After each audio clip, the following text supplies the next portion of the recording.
자, 여러분의 열정을 응원합니다. 오늘은 안긴 문장에 대해서 알아보기 시작할 건데요. 그 가운데 첫 번째 순서로 명사절에 대해서 자세히 알아보도록 하겠습니다.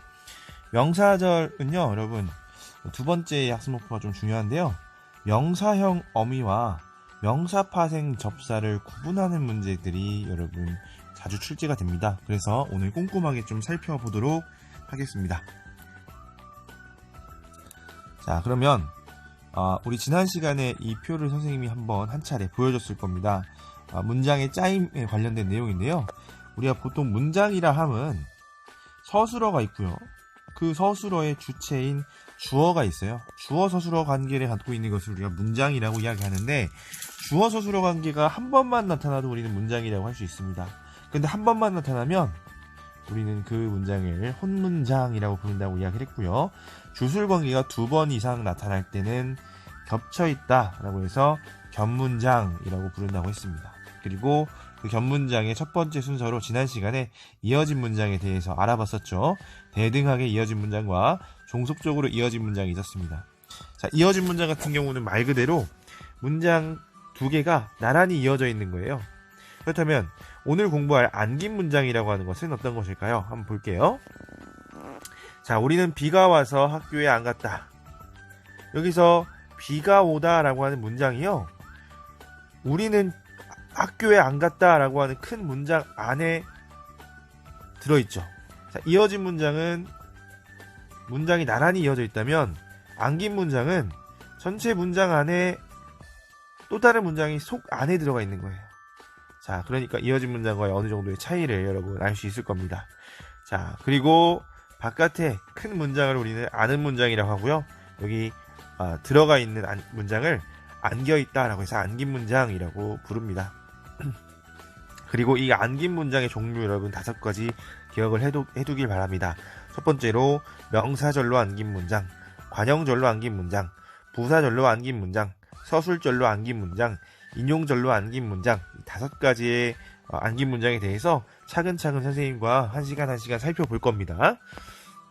자, 그 중에 오늘 첫 타자로 명사절로 안긴 문장에 대해서 살펴보도록 하겠습니다. 자, 우선 명사절이란 무엇이냐? 명사의 구실을 하는 절을 우리는 명사절이라고 이야기합니다. 자, 보세요. 용호가 그 어려운 일을 해냈음이 분명하다. 여기서 이 문장이요, 딱 봐도 혼문장이 아니라는 것을 여러분 알 수 있을 겁니다. 자, 보세요. 주어 뭡니까? 용호죠. 용호가. 그죠? 자, 그런데 잠깐만. 용호가 분명한 게 아닌 것 같아요. 그렇죠? 그보다 어떤 일을 해냈다는 그 사실이 분명하다라는 것이기 때문에, 용호는 그러면 주어는 주어인 것 같은데 무엇의 주어일까요? 그렇지, 해냈다라고 하는 이 서술어의 주어가 되는 거예요. 그러니까 자, 천천히 보자면 전체 문장의 서술어는 분명하다가 맞아요. 그런데 이 분명하다의 주어는요, 앞에 오는 용호가 그 어려운 일을 해냈음 전체가 주어가 되고요.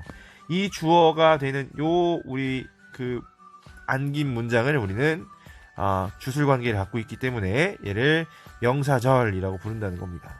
자, 다시 한번 얘기하자면, 자, 이 앞에도 용어가 주어가 돼요. 그런데 분명하다의 주어가 아니라 해냈다의 주어죠. 그죠? 용어가 주어고요. 해내다가 서술어가 되는 겁니다. 그런데 이 문장이 분명하다라고 하는 서술어의 주어가 되잖아요. 그러니까 이 문장 안에 안겨있고, 어떠한 형태로 안겨있느냐? 명사절로 안겨있다라고 이야기를 합니다. 왜냐면 뒤에 무슨 조사가 붙었어요? 주격조사가 붙었잖아요. 격조사는 우리 어디에만 붙습니까? 그렇지, 체언. 특히 명사로 대표적이죠. 명사에 붙기 때문에 이 앞에 붙은 이 문장 전체는 명사의 기능을 하고 있겠구나 여러분 알 수 있을 겁니다. 자, 그런데 이 명사절로 만들어주는 역할을 하는 이 있잖아요. 이 녀석을 우리는 명사형 전성어미라고 합니다. 중요하죠. 별표 쳐야 됩니다. 명사형 전성어미라고 이야기를 합니다. 자, 그러면 명사형 전성어미에는 음만 있느냐? 그렇지 않아요. 기도 있어요. 볼게요. 기훈이는 세인이가 성공하기를 기원한다. 여기서 서술어는 뭡니까? 기원하다죠. 아이고. 자, 기원하다가 서술어입니다. 자, 그럼 주어는 뭐예요? 기훈이가 기원하다 하기 때문에 얘가 주어입니다. 근데 보면 알겠지만 여러분, 이것은 반드시 목적어를 필요로 하는 문장입니다. 기훈이가 기원한다 라고 하면 무엇을 기원하니? 그죠? 필수적으로 목적어를 요구하는데 무엇을 기원하냐면요, 세인이가 성공하기를 기원하는 거예요. 그러면 여기에도 지금 선생님이 괄호를 쳐놓은 이 부분도 세인이는 주어가 될 수 있고요, 성공하다는 서술어가 될 수 있죠. 그러니까 달리 말하면 이 세인이가 성공하기 자체가 목적어가 되는데 이 안에도 주어와 서술어 관계를 갖고 있는 절이 된다는 겁니다. 그리고 뒤에 마찬가지로 르이라고 하는 격조사가 결합할 수 있죠. 그러니까 얘는 명사의 기능을 하고 있고요. 이 명사로 만들어주는 어미가 바로 기, 명사형 전성어미라는 겁니다. 자, 이해됐습니까?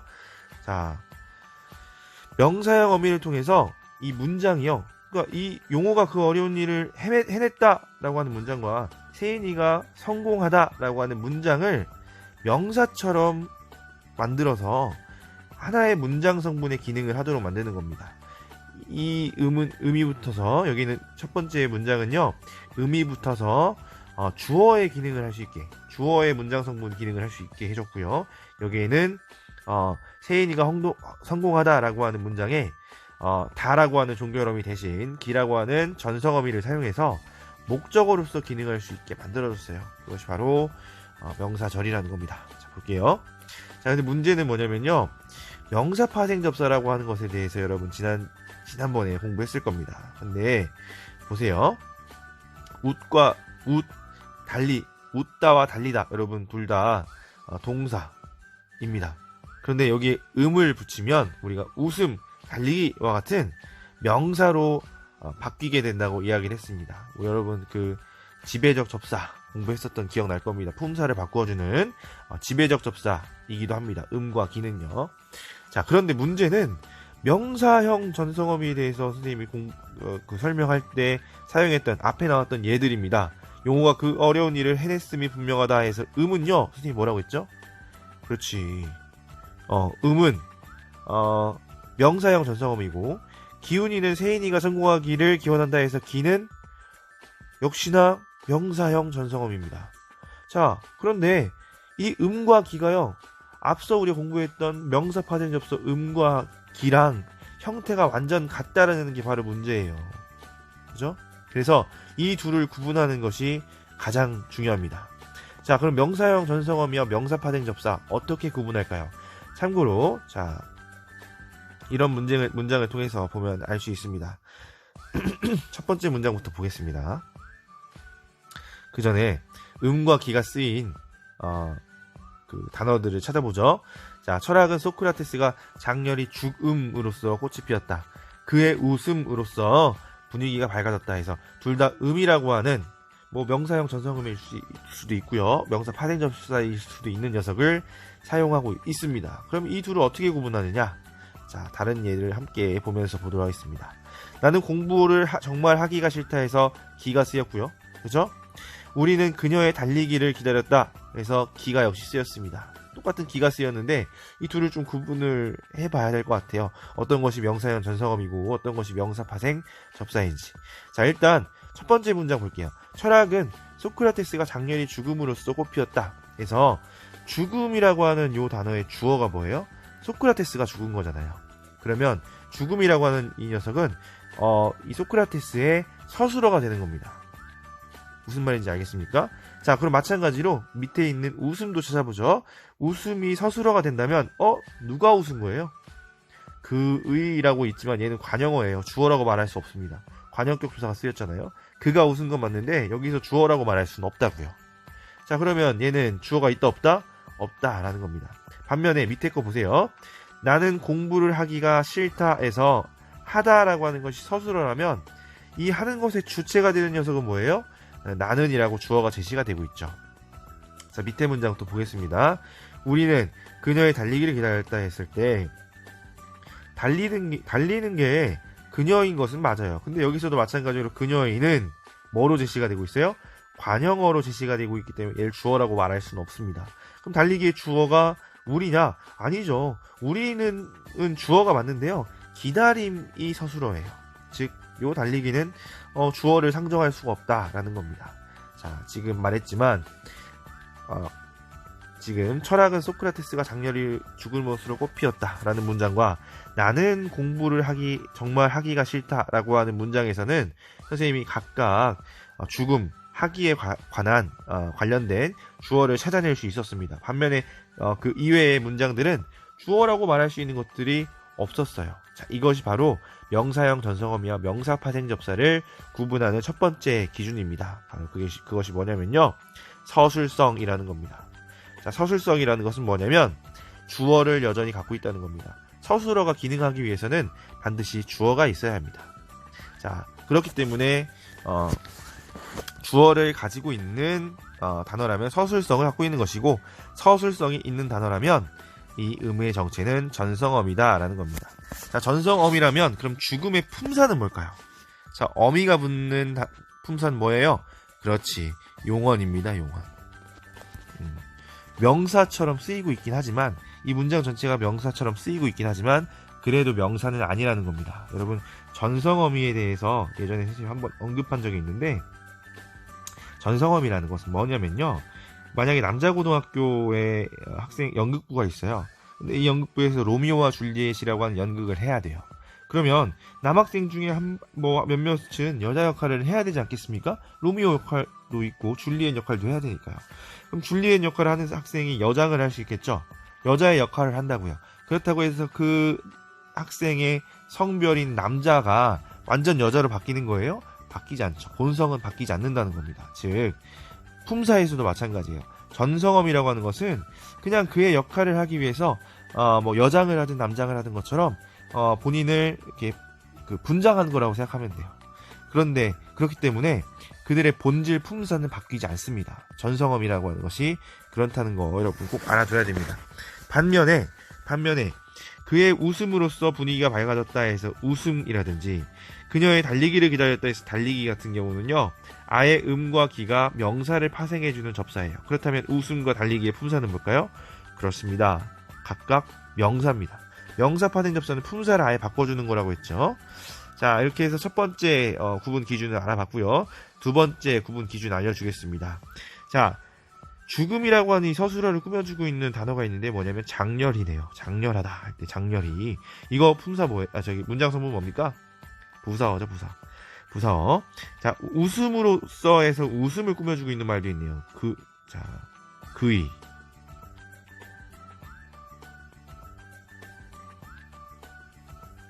자, 그의라고 하는 말이 지금 꾸며주고 있어요. 그의는 뭡니까? 관형어죠, 관형어. 자, 나는 공부를 정말 하기 싫다 해서 정말은 뭐예요? 정말은 부사어입니다, 부사어. 그렇죠? 자, 그리고 우리는 그녀의 달리기를 기다렸다 해서 그녀에는 뭐예요? 그렇지, 관형어입니다. 여러분, 여기서 눈치가 빠른 친구들은, 문법에 대한 지식이 풍부한 친구들은 바로 알아챘을 겁니다. 선생님이 아까 말했다시피 죽음이라고 하는 이 단어는 여전히 동사라고 했고요. 웃음은 뭐로 바뀐 것이라고 했어요? 명사로 바뀐 것이라고 했습니다. 여러분, 명사와 동사를 꾸며줄 수 있는 단어들은 좀 다르죠. 명사를 꾸며주는 것은 뭐였어요? 관형어가 그 기능을 하고, 동사를 꾸며주는 것은 누가 해요? 그렇지, 부사어가 그 기능을 합니다. 자, 이제 정리를 해보겠습니다. 수식성분이요, 앞에 오는 녀석이 부사어라면 뒤에 오는 녀석은 용언이란 뜻이에요. 즉, 용언에는 뭐가 붙어요? 전성어미가 붙는다는 의미입니다. 만약에 앞에 관형어가 온다면 그것이 붙은 음기는요, 파생접사가 붙은 형태라는 것을 여러분 추가적으로 당연히 알 수 있을 겁니다. 자, 두 가지 방법 여러분 반드시 기억을 해두십시오. 음과 기, 즉 명사형 전성어미와 명사 파생접사의 형태가 완전히 같기 때문에 이 둘을 구분하는 문제는 언제든지 얼마든지 출제가 될 수 있습니다. 자, 그러면 문제를 한번 풀어보도록 하겠습니다. 이건 선생님이 실제로 옛날에 냈던 시험 문제인데요. 선생님이 방금 설명한 것들이 총체적으로 다 들어가 있는 문제예요. 함께 보도록 하겠습니다. 자, 지난 시간에 우리는 어절, 구, 절을 구분해보는 활동을 했어요. 절과 구의 차이는 무엇인지 세인이가 한번 이야기해볼까요? 자, 세인이가 이렇게 대답했나봐요. 절은 주술 관계가 드러난다는 점에서 구와 달라요. 이 절과 구의 차이 선생님이 설명하지 않은 것 같은데, 어절이라고 하는 것은 띄어쓰기 단위예요. 그죠? 그리고 구라고 하는 것은 두 개 이상의 어절이 만났을 때 구라고 하는데, 절도 두 개 이상의 어절이 만났을 때 절이라고 한단 말이에요. 근데 이 구와 절의 차이는 뭐냐면요, 절의 경우는 또 다른 문장이라고 생각하면 돼요. 이 안에 주술 관계가 숨어 있습니다. 반면에 구는 그렇지 않다는 거예요. 예를 들어서 그 신발이 예쁘다 라고 했을 때, 그 신발은 하나의 의미 관계로 묶이잖아요. 그래서 이 녀석을 하나의 덩어리로 묶었을 때 우리가 구라고 하는데, 구 같은 경우는 여기 주술 관계는 없잖아요. 그죠? 이런 것들을 우리가 구라고 한다는 겁니다. 반면에 우리는 비가 와서 학교에 못 갔다. 그래서 비가 와서도 우리 두 어절이 모였다고 볼 수 있는데, 주어 서술어 관계를 갖고 있기 때문에 이 녀석들은 절이라고 한다는 겁니다. 자, 기억 읽어볼게요. 다시. 절은 주술 관계가 드러난다는 점에서 구와 달라요. 맞는 얘기네요. 그죠? 자, 니은 보겠습니다. 자, 그렇다면 명사절, 다시요. 위부터 다시 보겠습니다. 명사절이라는 것은 절이 명사로서 기능하는 것을 말해요. 명사에 격조사가 붙어서 문장 성분으로서의 기능을 하듯이 명사절에 격조사가 붙어 문장 성분의 기능을 하죠. 그런 주의가 말합니다. 그렇다면 절에 조사가 붙은 것을 찾으면 명사절이 무엇인지 알 수 있겠네요. 자, 김교사가 말합니다. 그렇죠. 선생님이 화면에 제시한 문장에서 명사절을 찾아볼까요? 자, 재환이는 배가 아주 고픔을 느꼈다. 동화는 꾸준하게 공부하기가 가장 쉽다. 자, 여기서 우리가 직접 명사절 찾아봅시다. 자, 뭐예요? 배가 아주 고프다 하잖아요. 밑에서는 뭐예요? 동화가 꾸준히 공부하다가 아마 명사절이 되겠죠. 자, 그러면 맞게 찾았나 봅시다. 니은에 들어가야 될 것이 두 가지일 텐데, 배가 아주 고픔이랑 동화는 꾸준하게 공부하기가 명사절이죠. 맞는 얘기입니다. 잘 찾았어요. 그렇죠? 자, 다음 보겠습니다. 그렇다면 명사절을 알아볼 수 있는 표지가 있을까요? 자, 이야기해보세요. 자, 수린이가 말합니다. 예문을 보면 음과 기라고 하는 어미가 명사절로 만들어주는 것 같아요. 맞습니다. 실제로 여기에 배고픔에서 음이 쓰였고요. 공부하기에서 기가 쓰였습니다. 맞아요. 자, 그 다음 이야기가 좀 이어집니다. 자, 이렇게 명사절을 만들어주는 어미를 명사형 전성어미 또는 줄여서 명사형 어미라고 불러요. 선생님, 그런데 지난 학기 수업 시간에 배운 명사파생접사와 다른 점이 뭔가요? 나올 게 나왔네요. 그쵸? 형태가 완전히 같아서 구분이 어려워요. 자, 김교사가 예리한 질문입니다. 화면에 제시한 문장을 비교하면서 명사파생접사와 명사형 전성어미의 차이를 탐구해 봅시다 라면서 명사 두 개를 제시했습니다. 여러분 이미 앞서 명사파생접사와 명사형 전성어미를 구분하는 방법 알고 있습니다. 기억 니은 우리 먼저 찾고 한번 보죠. 혜린이의 화려한 춤은 청양고 최고이다 라고 했는데, 자, 여기서 명사형 전성어미 또는 명사형 어미가 쓰인 것으로 보이는 것은 춤이네요. 춤. 그죠? 자, 그럼 춤의 주어가 뭡니까? 혜린이가 주어이긴 주어일 텐데, 혜린이가 지금 관형어로 쓰였기 때문에 주어라고 말하기가 어려워요. 그죠? 그렇기 때문에 얘는 아마도 명사파생접사가 쓰인 품사, 명사일 겁니다. 그쵸? 그리고 수직성분을 봤더니 뭐가 꾸며주고 있어요? 춤을? 관형어가 꾸며주고 있네. 그러니까 춤은 명사입니다. 명사. 자, 명사입니다. 자, 두 번째. 수근이가 탭댄스를 신나게 춤으로써 아이들을 웃겼다 라고 해서 춤이 똑같이 나왔는데요. 자, 춤의 주어가 누굽니까? 여기서는 수근이가 주어구나 라는 것을 알 수 있어요. 그러면 춤은 서술성을 갖고 있는 단어구나 라는 걸 알 수 있죠. 자, 뒤에 붙은 음은 접사가 아니라 용언 어간에만 붙일 수 있는 어미라는 걸 여러분 알 수 있을 겁니다. 용언 어간이 서술성을 가지니까요. 자, 그리고 수식성분도 보겠습니다. 신나게 라고 하는 부사어가 꾸며주고 있으니까 완벽하게 이 아래 것이 용언, 구체적으로는 동사이구나 라는 것을 우리 알 수 있습니다. 리을 잘 답변했나 볼게요. 명사형 전성어미가 붙은 용어는 여전히 주어를 가진 채 서술성을 유지하고 있는 것 같아요. 그렇죠? 주어를 가진 채 서술성을 유지하고 있다. 맞는 설명입니다. 미음. 또 다른 차이는 없을까요? 실마리를 제공하자면 각 단어를 휴식하고 있는 수식성분에 주목해주세요. 아까 선생님이 얘기했죠. 수식성분. 자, 명사형 전성어미가 붙어 명사절이 되었으니까 명사절은 명사처럼 관형어의 꾸밈을 받는다는 것이 특징이다. 맞아요? 아니죠. 명사절은 뭐의 꾸밈을 받아야 된다? 그렇지. 부사어의 꾸밈을 받고 있습니다. 이 지금 관형절이 쓰인 게 니은인데 신나게의 꾸밈을 받고 있죠. 신나게는 부사어입니다. 이렇게 정답은 5번입니다. 자, 이렇게 해서 오늘 명사절과 그리고 명사형 어미, 명사파생접사를 구분하는 활동을 해봤습니다. 자, 뭐 좀 어려울 수도 있는데요. 궁금하면 선생님에게 얼마든지 서면 또는 대면 질문을 하면 되겠습니다. 오늘도 고생 많았고요. 여러분의 열정을 늘 응원하도록 하겠습니다.